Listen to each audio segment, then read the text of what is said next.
Yo, what's up, everybody?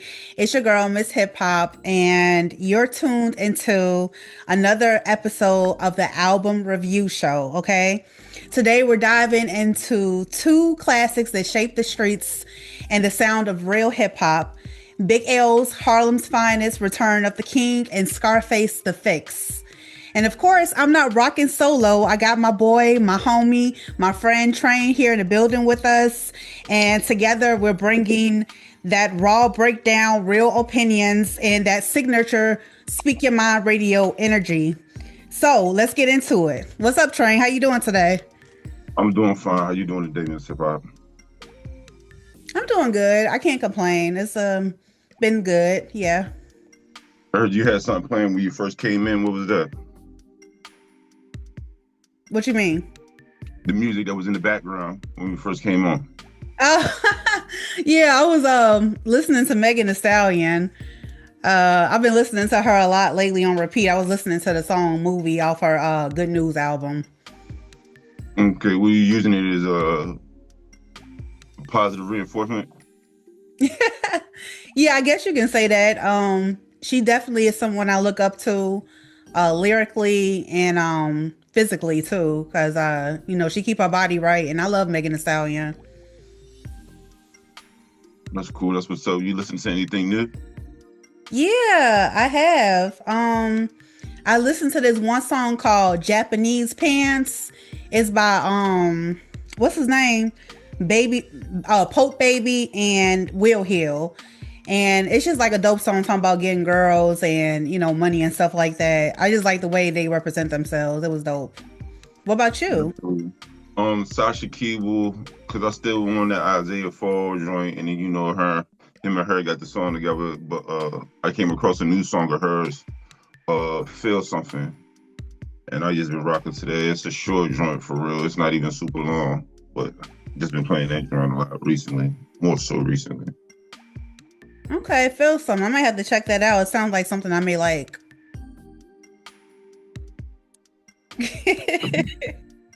Possibly. Okay. What else you been listening to, Train? I mean, that's honestly really it. I haven't necessarily been just ingesting a bunch of other people's stuff at the moment. You know what I mean? Because of where I'm at with stuff. But of course, trying to get in the album, of course, that you picked as well with the BIzg L and that. But that's pretty much it, honestly. So the newest thing I could honestly really say would probably be the BIzg L. Yeah, definitely. That was a fantastic album. I enjoyed listening to it. And for all those people out there who don't know who Big L is, his real name is Lamont Coleman, and he passed away in, when was it, 1999, I believe. It was due to a drive-by shooting. He was only 24 years old. It's so sad, but he was a true legend. At most people that grew up in the 90s, they would just look at him as like before his time, based off his freestyles and everything like that. They were iconic. And the album Big L's Harlem's Finest, Return of a King, it is a complication of freestyles and other footage and unreleased tracks that haven't been out yet. And that's, thank God, due to Nas's Mass Appeal record label. He released it as a part of his Legend Has It series. And that's going to be a dope, thing too or whatever. So yeah, I really enjoyed listening to this album. So what did you think about the album overall? The overall was underground. Listening to this makes me realize like there's a group of people that have not left that space. As far as in, even to hear you say like when you were like people would say that he's ahead of his time. At the time they would have said that, and then to see that people still living in it, I'm like, all right, man, I most definitely, because even I was a fan of Big L. And I got on some of his stuff back in the day when him and Jay-Z and them were messing around with each other, and Jazzo, and I'll get to that too as well. Because he had those parts where he does the fast flow. That's when they were doing the little fast flow at that time. But it really sounds like such a particular point in hip hop. It doesn't sound past it. Like even with the Scarface, I could hear the Scarface joint doesn't sound placed with some of those songs, even though you know he's a Southern rapper. Mm. That BIzg L is just, yep. It sounds like this. It sounds like it should be a music video with people standing around the war drum burning newspapers. Wow. While some of these songs are playing. Oh, that's not actually a bad idea, but yeah, I definitely get where you're coming from because that's a big controversy in Post Mama's albums releases that BIzg L himself may have been stuck in that time period of the 90s. So when other rappers like say Joey the Badass, who is decades after BIzg L, comes onto a track, you can kind of hear the difference. You know what I'm saying? But to people that's like hardcore hip hop heads, they may care and they may not care. It can be on either side of the spectrum. Me personally, I don't care. I think it's a great thing to pay homage to a legend that was before us, you know? So with that being said, I'm going to start off with BIzg L's lead single, "You Ain't Got a Chance," featuring Nas himself. Now, the content of this song was set up as BIzg L's freestyle was back from like the late 90s, and then Nas put his new verse in. And to me, overall, it sounded very natural. It blended in well. Nas himself did not hold back because BIzg L was so lyrical at his time period, and even now in 2025, both of them highlighted their confidence and the command over the beat, and both of them highlighted their wordplay. So at the end of the day, it was a great lead single to start off with BIzg L's Harlem's Finest, "Return of a King." For me, I would have picked for first track for my first track. I think it was Harlem Universal.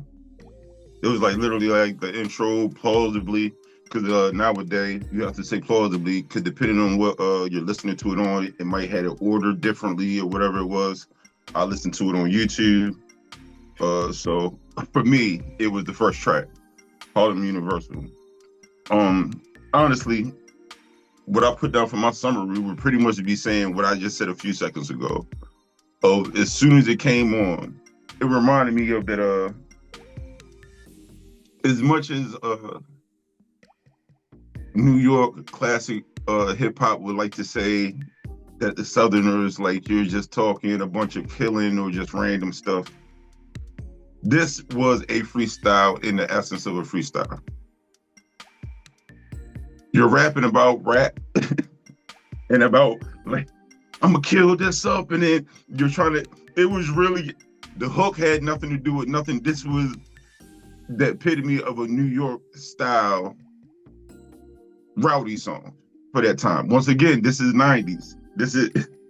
We're not doing nothing crazy with the BPMs when you want rowdy music. So this is honestly the rowdy music of the time. So once again, when I heard that, I was just like,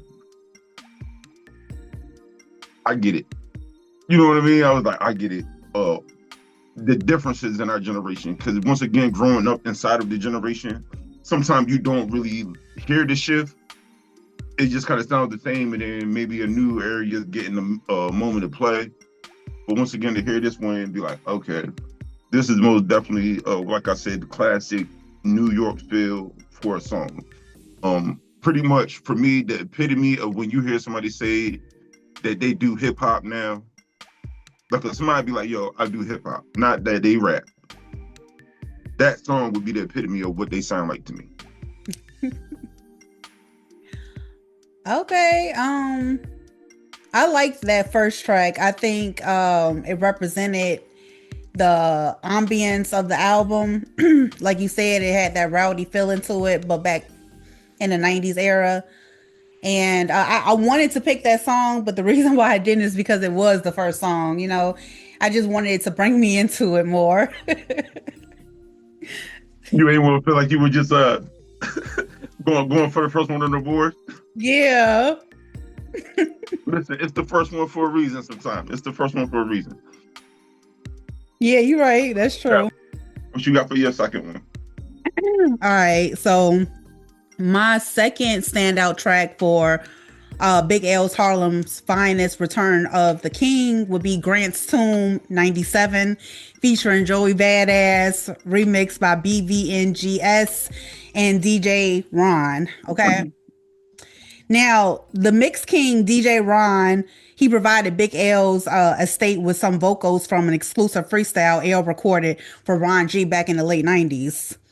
Originally released on Ron G's mixtape, The Thriller Blends in 2003, the freestyle has been repurposed into a Posh Moments collaboration with Joey Badass, who came decades after Big L, like I said before earlier.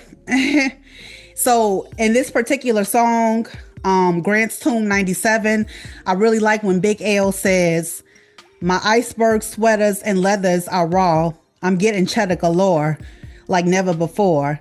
I could pull a dime quicker than D'Angela could pull a heist. I rock the blue face presidential full of ice. Me and my crew is sick like the flu. So what you gonna do, boo, huh? I ain't got no calling, no time out, cause I'm climbing out the garbage can with 2 nines out to blow your spine out." Well, excuse me. I like that particular verse because Big L is talking about getting money. When he's talking about like the Rolex watch, when he says blue face presidential full of ice, that's what he's referring to. And I really like the line where he references John Dillinger. It can be broken down in 2 ways. And he's either like getting money, like I said earlier, or he's picking up the honeys, aka ladies, which is a good play on words because John Dillinger is a notorious American gangster from the Depression era.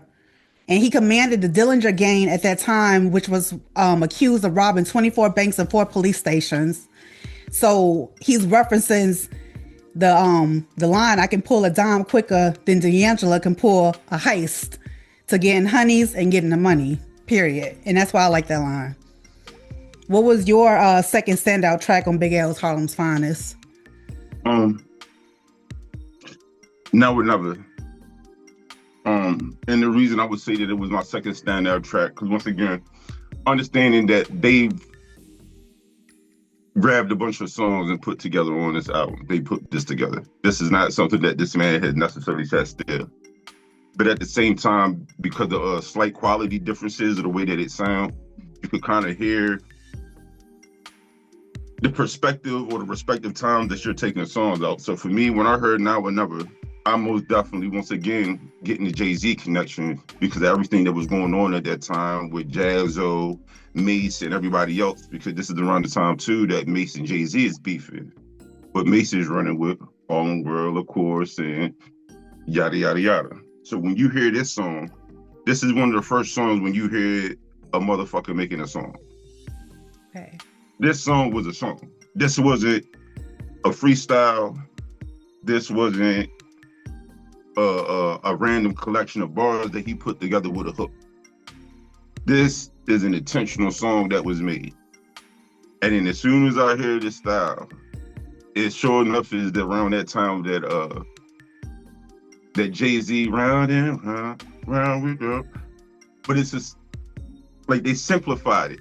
It feels like they weren't, I'm not gonna say that they were chasing what Big had, the magic that Big had made, as far as being able to do the street bars, but still be palatable for everybody else. But you can hear the attempt in it. And once again, even for some of the shit talking stuff that they were doing, I was just like, even in the verse, I believe he said something about it. Like literally being like, all right, I'm making a song. No bullshitting. Yeah, I'm like, all right, yeah, this makes sense. Most definitely gave me imaginary player vibes, but not necessarily because of, once again, the wordplay or none of that. But it was just the energy of it. You could see that it was an intentional, sure enough song, and not necessarily just even like the first one I picked, where you're just trying to say outlandish shit, or you're just trying to, the punchline is more so just getting your reaction. So I liked that song to more definitely see the difference in him at that point, to see him actually try to make a song, because most of the stuff I have heard from Big L is usually freestyles. Mm-hmm. Most of my life. Yeah, most definitely. That's what he's known for, is those freestyles. They're iconic, you know. Even not to take up more time, but the 7 minute freestyle he did with Jay Z, you can clearly see that Jay Z was trying to keep up with Big L during that time. So if Big L was still alive in 2025, he would give these so called rappers a run for their money. I can't. I can't say that. I can't say that. I'm not going to be that guy. I'm not going to be that guy. I'm not going to be that guy. Because regardless, as much as I can say in my heart that I could feel that Rakim could probably outright a lot of people right now, but his delivery will not go over to where as though it's going to translate any of the things that he is writing to a larger crowd. Even to say Big L was like, we were like, okay, Big L was ahead of his time. Yeah, in the 90s. Because the people that we hear that still rap like that, we be like, them niggas is stuck in the 90s. We don't be like, oh yeah, man, that sound like that new 2000 and such hip hop. No, we be like, oh, that sound like classic hip hop. So it can't be ahead of his time anymore, of his dated. But he's still a man. I mean, I can't disagree with you totally. I swear I get where you're coming from. No, I know what you mean too. Okay. Because really, it's a respect thing. You're saying Yeah. when we say shit like that, it's the like out of respect. I'm gonna say you, but it's like at the end of the day, in real life, you didn't get the chance, and it's fucked up because it wasn't. I mean, it is of your own doings if you were out there in the streets. So I can't even make it seem like you had cancer or something and just passed away. You were thugging. It's of your own doing, but you didn't get it. We're judging all freestyles. Anything that we're judging a Big L for majority of his legacy is freestyles. Even with Big, we had more than that. Even with Big Pun, at least you had the one studio album. But we sure enough know you put Big L is always going to be one of those trivial ones. Because to me, it's like the Man and Goat situation. It was a movie that used to come on BET called The Goat. This dude, you played at the Rucker, you played at all the named places, but you never went pro. But everybody that's pro know about you. It's one of them type situations. It's like, yeah, you a street legend. Yeah, I get it. But you didn't get that chance to get that next level of notoriety. So we could sure enough be like, yeah, the Jay-Z's or the yeah. No, speak your truth. I get it. All right, man. What you got for your other song? Shoot, man. Yeah, that's always gonna be a great discussion to have. But my third standout track on Big L's Harlem's Finest is Live Rockin' Will 92. And I did my research on this joint because I just wanted to know more. But I really love this freestyle because, you know, Big L had the gift of gab. You know, he spoke eloquently, he spoke fluently. He thought before he spoke, or it didn't sound like it, but he did. I mean, you know. Anyway, and also this reflected his spoken word ability that I feel like a lot of people gave to Pac, but they didn't give it to Big L. They just said, oh, his freestyles was this, that, and the third. It's all poetry though, you know?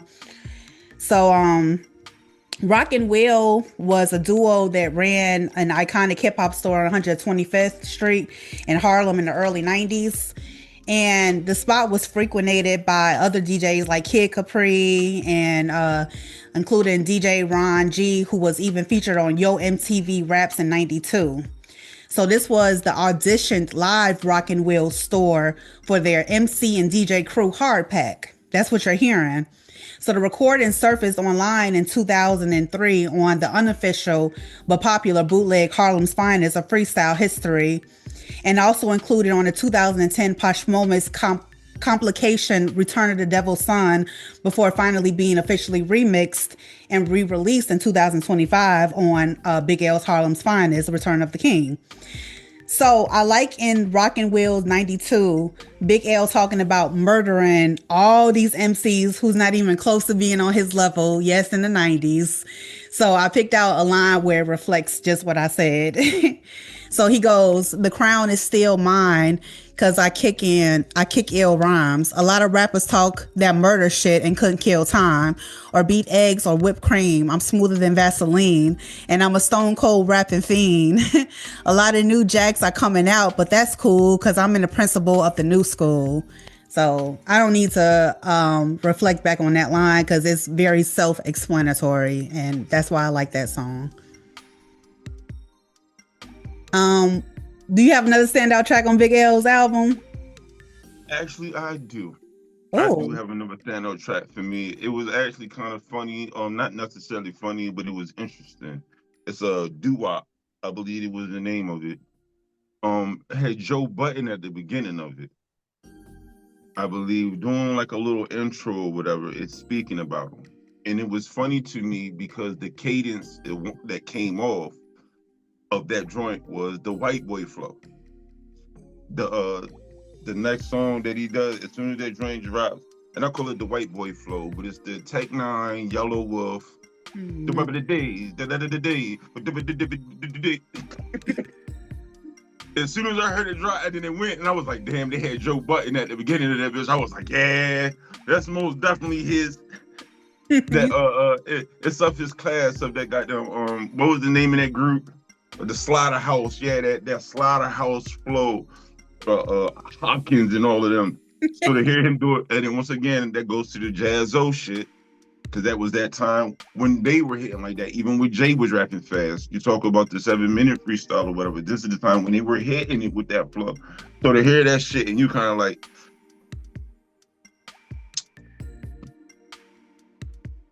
I don't know. It's just I'm not gonna say that as far as the aging is, it is interesting.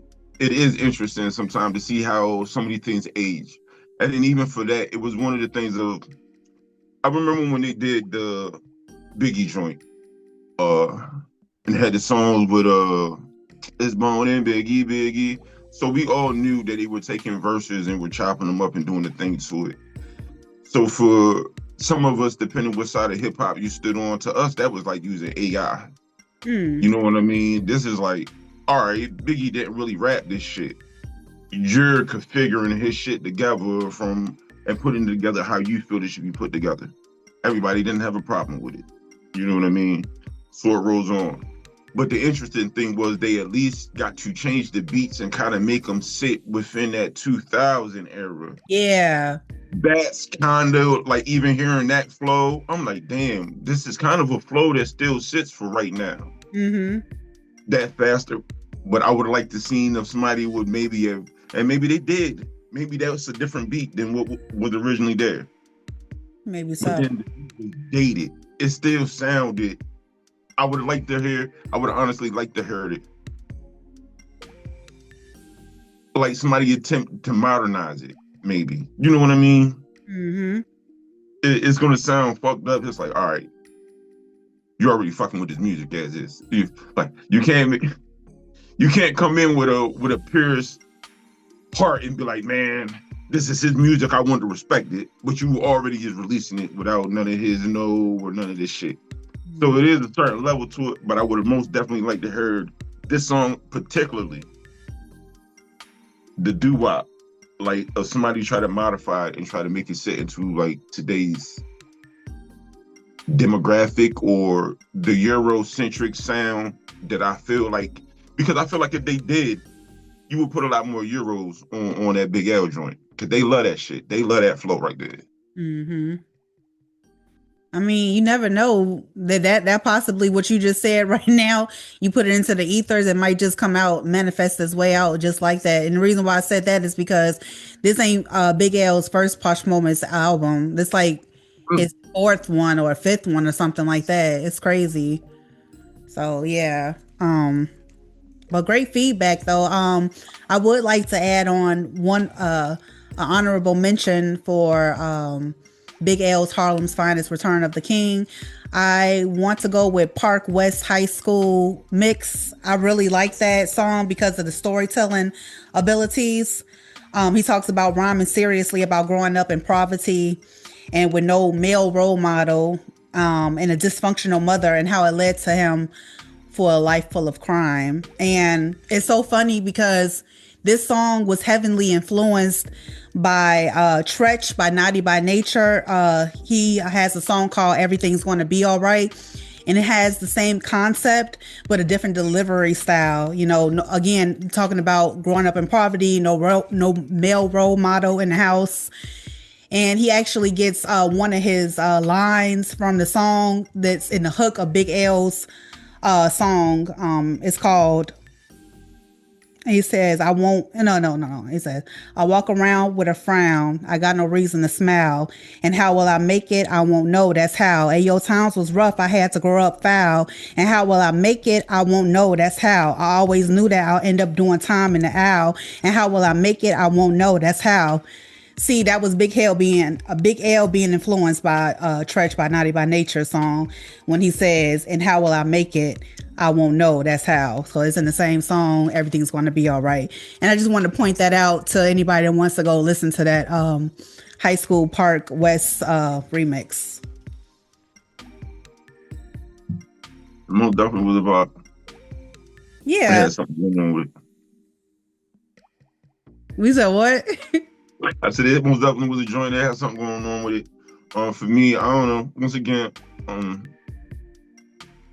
maybe more so recently than whatever. I don't know. Listening sound different. Like it's a different. Maybe it's just age too for me. I feel like when I was younger, most definitely like I felt like it just if they said something dropped, I was supposed to listen to it. Like it's mandatory. It Yeah. was homework for real. Like, oh, who dropped? Yep. Now it was more so like, yeah, I do get around to it. But even with the joint, the classic hip hop joints, I don't know. I don't know. It hasn't been. It hasn't been.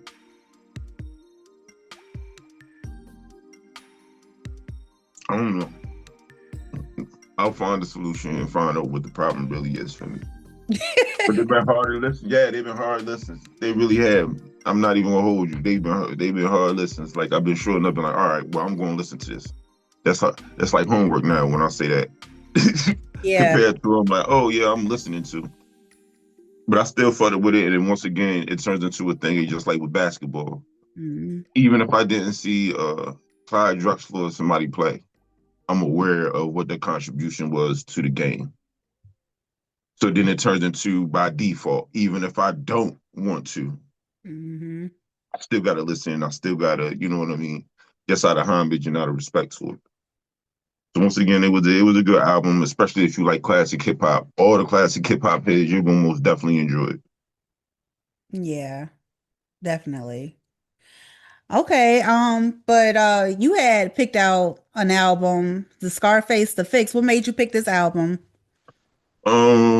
Honestly, when you picked the Big L joint, I pretty much had a mind state of where I felt that it was gonna sound like. So I wanted to pick something on the other side of the map, or at least in another area zone that would kind of maybe personify the same thing for a respective area. So the way that people, I feel, in my opinion, speak about Big L is the way that people around my way speak about Scarface. Everybody may not have heard everything. You may not be privy to everything, Hmm. but the weight that his name holds because of the style uh, of his writing, it holds it down. I didn't necessarily do the big bio at the beginning, look him up, tell you where he's from and where he's living at, but we all know Scarface. We all know Scarface. So the album that I picked was The Fix. Um, it was an album that came out my senior year. So this is like 02, 03. Um, the first song I picked for my joint was My Block. That was the leading single off of this album. That's the leading single, My Block. Um, I picked it because once again, for people that like classic hip hop, we're doing the classic hip hop because this is a classic hip hop album, regardless of how you may feel because of region wise.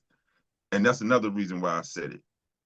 Um, the beat style and everything, it's barely distinguishable depending on what you want to say, except for his draw.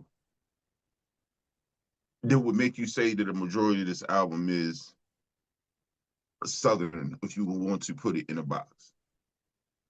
Once again, this was the leading single. So to have this be like a barbecue neighborhood, if you see the video, it's going through all of the eras in the video lined up well with it.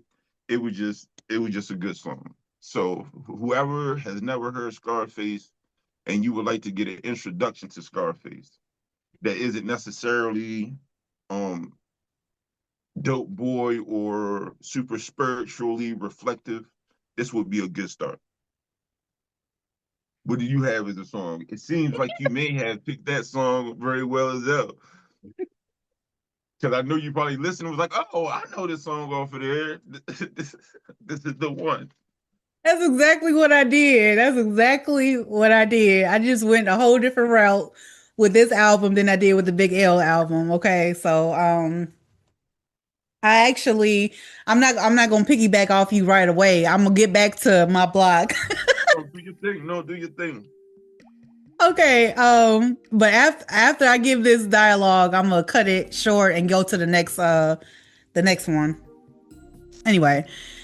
Okay, so the song that I chose off Scarface, the fix was "Guess Who's Back," featuring Jay-Z and Benny Siegel, and Kanye, of course, was on that beat. Now, I heard on this track. Now, this is a fun fact about that track. Guess Who's Back? I heard on that track that the ad libs at the start of the song is all real.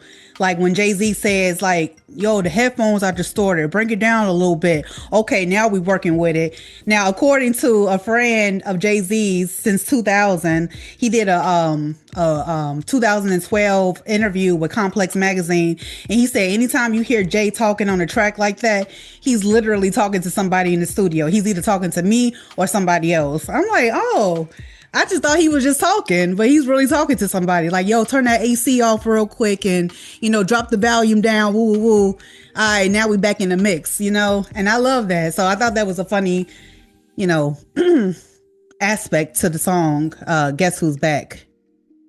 The track Guess Who's Back is talking about like dealing with adversities in life and overcoming them with lines like, guess who's back? You still smelling crack in my clothes.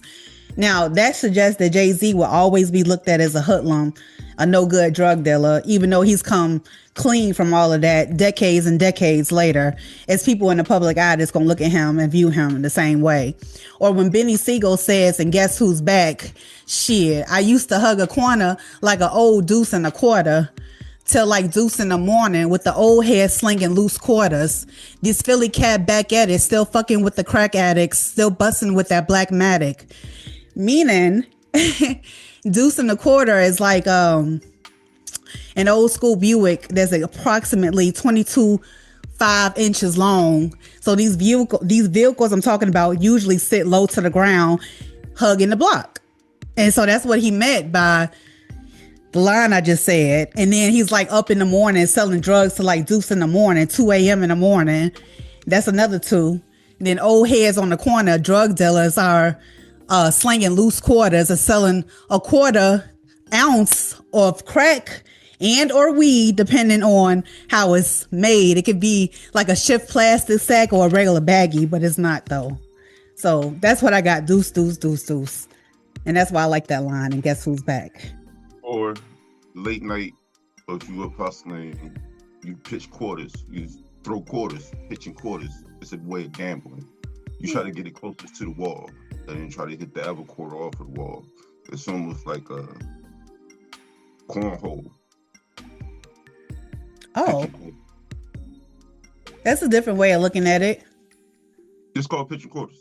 It's a Damn. Okay. Yeah. All right, you really was into it. Okay.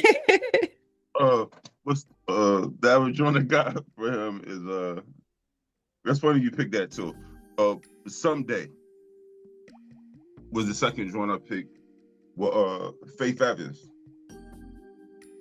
For me, it was interesting at that time because once again, Southern rap was honestly becoming prevalent at this time, 2002, 2003. Like we always had Southern rappers. We were already privy to Project Pat and everybody, but once again, we all know it's a difference between when your rap is regional and when your rap becomes mainstream.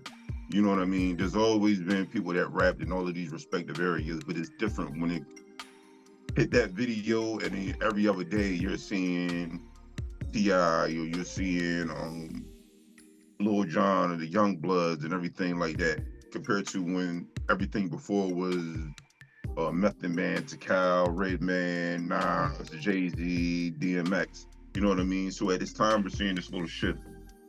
Mm. So for to hear Scarface, someone to me, whereas though you don't necessarily have a like, I know we have to say like respectively that he's a Southern rapper, but then to hear him on this Neptune beat. Mm-hmm. Once again, most of the beats, most of the time, you use a beat to dictate what genre somebody's trying to be in. You call somebody a hip hop rapper because you know they're rapping to that. You know what I mean? They're going for that type vibe. We ain't doing no 808s. We not trying to glide you out or set a tone or a mode. It's a certain thing that makes this a Southern joint. So once again, to hear him on a Neptune beat, Faith Evans on the hook, and then it to be a spiritually reflective song.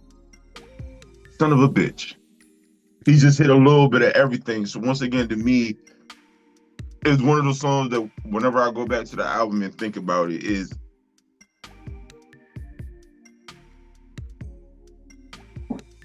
it's that balance that I feel like some people are missing when they feel like you're trying to tell them that they have to sell out to make songs or something. You know what I mean? I feel like nowadays when you tell anybody like to go in and make a song intentionally, they feel like it has to be some type of disgenuine thing to their self. And then to hear a song like this once again, or even this just this full body of work and be like, yo, this was an intentional thing.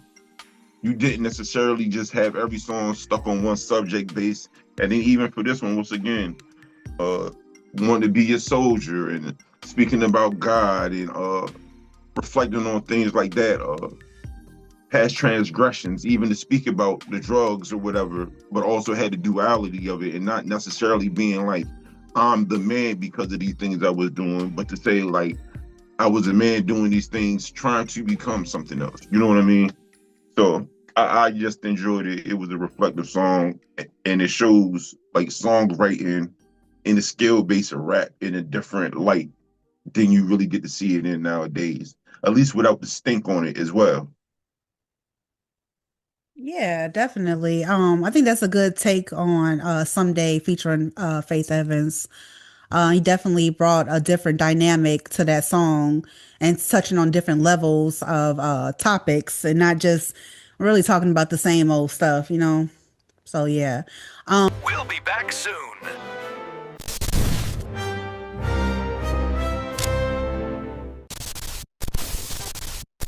Second standout track on The Fix by Scarface is a song you chose already, but we have different viewpoints. It's called My Block. Now, this track was produced by Hitman, and the piano riff was sampled from the opening To Be Real Black for Me, a 1971 soul duet by Roberta Flack and Donny Hathaway. And I had to go back and listen to that song and to hear the riff in it, and it's like, oh, it really stands out to me now. Now, the song My Block made it to number 46 on the Billboard Hot 100 R&B and hip hop songs. And I like this song because it talks about personal, gritty look at life, you know, on living on the south side of Houston, Texas, which I know nothing about until I learned about this song. It describes how things were back in the day in neighborhoods, like, you know, where everyone knew each other, but also at the same time, what goes on in this house stays on in this house. You don't talk about it to the neighbors and things of that nature. Like the line when Scarface says, "On my block, everybody business ain't your business. What's going on in this house staying here. Comprende? On my block, you had to have that understanding, because if you don't, Miss Patty, she went and told Gladys. So that's your business getting out the house. Your mama will kick your butt for that." The song also talks about a sense of community and loyalty despite challenges among the residents that's living there on the block. And Scarface mentions hustle and survival and everyday struggles. In other words, what goes on the block stays on the block. Same deal, but different aspect. Yeah, so that's why I like that song on my block. What was your standout track? Why are you looking like that? No, listen to you. I'm like, yeah, my block. That was the shit. No. I'm gonna definitely like your perspective on it as far as it was like you said, just re-encompassing a time frame. And like I said, for those who haven't seen it, if you watch the video honestly walks you through it, and you can see the eras. They honestly match up the visuals and the words almost hand in hand, so you could get a sure enough vibe and feel of it. But even what you were saying to me, it's little town vibes is what is more so. And maybe back in the day, maybe it was every town felt like a little town. Maybe like the goal was to feel that way, like you said, a smaller, tighter knit sense of community or whatever. And to see that nowadays, that doesn't even, those concepts can't even really, they can't exist anymore. You know what I mean? Mm-hmm. Yeah. So my next standout track I picked was Heaven.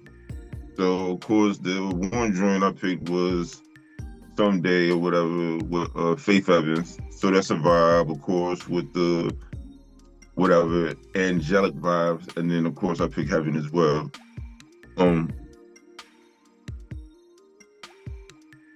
I would like to say once again to listen to the BIzg L track and then be like, okay, this reminds me of New York. This is identified. Like we know where this is coming from. And then to listen to the Scarface joint and be like, knowing he's from the South, but still not being able to box it as much. It's more visible on the songs that I feel like I chose because of the beat selection and even some of the tricks and techniques that he used on the song. So even with this one, he had the beat switch in it. You know what I mean? So most of the time nowadays, you've heard the first few people do it within the last couple years, and people have been losing their mind. Like, he switched the beat in the middle of it. And you're like, that old thing, that old trick. So getting to see that even with that on a song like The Heaven, once again for me, for the rapping, and then having a contrast to listen to this album again and being like, every song didn't make me want to go out and rob somebody. Every other song didn't just necessarily make me want to shake my ass. Like, nowadays it feels like you hear him say, this is a dance album. So that would kind of entail that the expectation for that whole album is to want to dance. Mm-hmm. Compared to listening to this album and once again to have its ebbs and flows the way that it did, even with this song, like I said, Heavenly. That's honestly really the biggest perspective that I came at from listening to this whole piece. Wasn't necessarily dissecting the lyrics, because it's easily digestible. There's nothing on here to where as though you're gonna necessarily need to go and get a thesaurus or nothing like that. You're going to be able to just listen to it, but at the same time still feel like compared to the BIzg L, a different type of substance. You know what I mean? With the BIzg L or New York style, you're getting knowledge from it, but it's more so you having to listen and then doing the interpretation piece. as far as dissecting the bars, the punchlines. And then this album, where though it's no lines of punching, it's just what you would say that didn't give BIzg L credit for poetry, more poetic. So yeah, that was the last track that I would say stuck out to me. If you want to, anybody, please go and listen to the song Heaven. It was like that. Most definitely. And I just want to touch on that too, because that was actually one of my standout tracks too. Heaven. I liked how they featured my girl Kelly Price on it. She got some credit. Thank you for that. This song, it was heavy. It was heavy, and I ain't gonna lie, I had to rewind it a few damn times to get what I got out of it. And it might be right, it might not be wrong. I don't know, but it's art, so Yes, everybody's perspective is on point, you know? yeah, it's subjective. Yeah, it's subjective, yeah. Um Kanye definitely did his just due on the production of the song. But that first verse, it talks about friends and facing adversities with friends. And he goes, Scarface goes with the line, "My own homeboy was robbing me, and that's 3 cold." I said three. It's all intentional because two don't count when your own blood is bitter and your homeboys bounce. And every other corner, you're passing a different demon. So I really like the coding he used on it. Instead of saying, his homeboy stabbed him in his back, that's 2 cold. He said, no, that's 3 cold because the first 2 damn times was intentional. You knew Yeah, what you was doing. You know what I'm talking about? And so now you are at the point of where I can't trust anybody, and every person I'm passing on the street corner, I'm passing a damn demon because everybody got the internal struggles and the things that they go through, and they pass it on energetically to you, which is why you have to protect your energy. And I strongly believe that that's what that line was about, because like me, he was very spiritually in tuned into the shift that was happening in the early 2000s for music, from the 90s to the 2000s to hell right now. You know what I'm talking about? So that's why I like that song. And also verse two, because I say I had listened to it a couple of times, but verse two was talking about the relationship that you have with God. And if you don't have a relationship with God, you can't speak on it. So if you don't believe in God, you don't have to listen to what I'm saying. But that's what he was talking about, and how that kind of was like a guidance in his life, to be fixed. In verse three, I really like, he talks about the state of the chaos here in America. And it's so funny. This came out in 2003.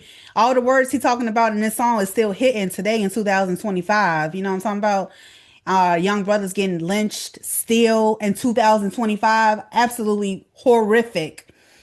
And he talks about the peace of mind that is taken away from you from this lack of better words of a matrix that's bound to keep you down, like, and he continues on to talk about just other adversities that go on within America. So like I said, I had to rewind this track a few times just to get that. So yeah, that's why I like this song, Heaven, featuring Kelly Price. And also I forgot the hook. The hook was talking about finding heaven in the form of a girl. I don't know if he was talking about in verse one, Rhonda, was that his best friend after his homeboys bounced on his ass and she was the only one that he could trust? I have no idea, but that's what the hook was about, finding heaven in the form of a girl. So yeah. I most definitely enjoy hearing people's interpretations of the music. Not even interpretations. Sometimes it'd be like one of the quotes that you said at the beginning is one of the ones that I feel like has been kind of like overstimulated within the last few years. And then us as a community, especially in hip hop, because and I'm saying hip hop specifically because they're the smallest portion of rap, the rap community. This is rappers know what they're doing. They're not confused. They're going and trying to make money. So they know what they're doing. But with hip hop, you can't spew this rhetoric To me, you know what the I don't trust nobody sounds like. It sounds like the same coin of the male and female in the black community thing. So if you keep saying that motherfuckers ain't shit, the motherfuckers ain't gonna, they're not gonna want to fuck with each other. This is gonna be default. If you keep saying in every song, you can't trust nobody, everybody is against you. The people that are really listening to you, they're not going to be fucking with anybody. So now who's listening to whose music? Because now when you go to listen to somebody's music, you got, man, I don't want them to think that I'm in their business. Then you got the other person who has the music. It's like, man, if you fuck with me, I shouldn't have to show you that I'm doing music. It puts out it's an understanding the narrative that you got fucked over a few more times than you like to have been fucked over. This is understandable. But then to push a narrative, and then especially in the black community, because it's all through our music. You know what I mean? I listen to country music and all of that stuff too. And most of their narratives, they're pointing fingers at the person that fucked them over. This girl specifically, Taylor Swift is talking about this dude specifically. So much so that most of the time we pick out who the fuck she was talking about. Yeah. Instead of putting the cloud over. So even with that one, with the did me 3 times or whatever, it's like, yeah, I get it, but maybe put a disclaimer on these messages now and be like, I should have picked the people around me a little bit better. Maybe I should have been more clear about, hey, is this business or a friendship? Because then you can be eschewing what's going on. There's something that was going on with T-Pain where he did an interview with Shannon Sharp. It was talking about his situation with DJ Khaled. And it's like, yo, people calling each other bro and da-da-da-da-da. But when I hear him say it, I'm like, you made 4 or 5 songs around that time talking about don't trust motherfuckers. So how did it get you? Were you just saying shit in these songs because it sounded cool, and then in your life you were just willy-nilly? Or are you going to be honest with yourself at a level as well, being like, okay, you were getting money from the situation or whatever it was. It was something in it that clouded your judgment as well. Mm-hmm. Anywho, that's my spiel. At least for that portion. Because like I said, for me, I just feel like it's been prevalent a lot in conversation within this last 6 months. Yeah, it's been going crazy this last 6 months with everybody especially in our community, don't trust nobody. Mm-hmm. World has been around not trusting nobody. You can't trust the soul. Mm-hmm. I don't trust them. It's like, all right, then what are we gonna be doing then? What are we gonna be doing with each other then? Right. But nobody should be surprised anymore than when something happens to you. Right. So are we genuinely meaning this, or are we just once again using it as a euphemism and passing it off and just, you know what I mean? For sure. Definitely, it's kind of like the no snitching policy. Like, well, if we not snitching, if we not saying nothing, then who's going to be justified in their situations? Like, I mean, you don't have to. You can send in an anonymous tip. You don't have to like just say no snitch. You know, especially if you helping to save someone's life. You know. Even with the snitching thing, for me, it's one of the things that you trying to adhere to codes that aren't for you. You know what I mean? It's niggas out here playing checkers, you know what I mean, and being mad about the chess rules. You know what I mean? I get that the boards look the same to you and you feel like you're moving through the same. This is 2 different games. You're trying to apply rules to yourself that don't apply. Snitching applies to a person that says that you're going to handle what comes after that too. All right, I'm not going to tell on this nigga because I'm going to possibly go out here and kill him as a justification of the actions. You're not just saying I'm not telling on you and you gonna get away with it. You have somebody else that's putting check and balance there. But most of us understand that the police are our checks and balance. So for you to say don't snitch as if you're gonna go out there and handle it the rest of the street way. You know what I mean? No, Right. yeah. Come on, leave it alone. You know that's not the case. Yeah, this is true. So me personally, overall, the Scarface, The Fix was a incredible album just as well. We always pick good albums to talk about though. So yeah. But I want to end off this segment with On This Day in Hip Hop. So today is December 1st, 2025. So everybody out there, turn up your volumes on your headphones and imagine this. It's December 1st, 1994, and Tupac Shakur was photographed in a wheelchair outside of Manhattan Supreme Court. The photo was taken days after he was shot 5 times. So he was shot, I think, November 28th in a studio, and they ambushed him, which was really fucked up. And because he could have died that day, but he survived it, and that was crazy. Also, imagine December 1st, 1989, Vanilla Ice Baby started a 4-week streak at number 1 on the UK charts. Also in 1989, Sly Stone was sentenced to 55 days in jail after pleading guilty to a charge of driving under the influence of cocaine. Yes, and if you don't know who Sly Stone is, he was the head singer of the psychedelic funk band called Sly and the Family Stone. Also on December 1st, 1999, Jay-Z, the rapper, he stabbed the record executive Lance Riviere at the release party for Q-Tip's album Amplified at the Kit Kat Club in Times Square. The incident was over the alleged bootlegging of Jay-Z's album Volume 3, Life and Times of Sean Carter. Jay-Z later pleaded guilty to second-degree assault and received 3 years of probation in 2001. I completely forgot about that. I forgot Jay-Z was that gangster and stabbed somebody over the bootlegging of his damn album. Like, dang, shoot. That's crazy. Yeah, it was. Yeah. I most definitely forgot about that, so not even wrong. Yeah. Yep. Another gangster. But anyway, I can't wait till we pick out our next albums to discuss. And yeah, thank you for being you.